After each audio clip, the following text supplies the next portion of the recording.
ಸ್ಕೂಟರ್ನಲ್ಲಿ ಮಾದಕ ವಸ್ತು ಸಾಗಾಟ 19.34 ಗ್ರಾಂ MDM ಸಹಿತ ಯುವಕನ ಬಂಧನ.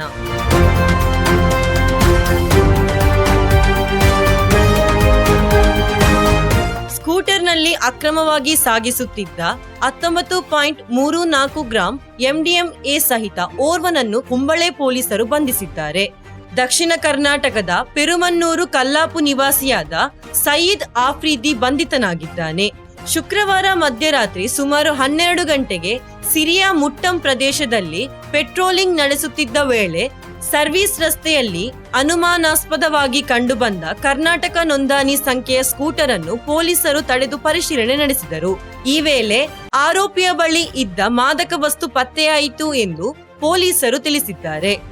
ಇನ್ಸ್ಪೆಕ್ಟರ್ ಬೈಜು ಕೆ ಜೋಸ್ ಹಾಗೂ ಉಪನಿರೀಕ್ಷಕ ಸನಿತ್ ಅವರ ನೇತೃತ್ವದಲ್ಲಿ ಕಾರ್ಯಾಚರಣೆ ನಡೆದಿದೆ. ಪೊಲೀಸ್ ತಂಡದಲ್ಲಿ ಸಹಾಯಕ ಉಪನಿರೀಕ್ಷಕರಾದ ಸುದೀಶ್, ಅತುಲ್ ರಾಮ್ ಹಾಗೂ ನಾಗರಿಕ ಪೊಲೀಸ್ ಸಿಬ್ಬಂದಿಗಳಾದ ಸಜೀಶ್, ಮಹೇಶ್ ಕೂಡ ಭಾಗವಹಿಸಿದ್ದರು. ಪ್ರಕರಣಕ್ಕೆ ಸಂಬಂಧಿಸಿದಂತೆ ಹೆಚ್ಚಿನ ತನಿಖೆ ಮುಂದುವರಿದಿದೆ ಎಂದು ಪೊಲೀಸರು ತಿಳಿಸಿದ್ದಾರೆ.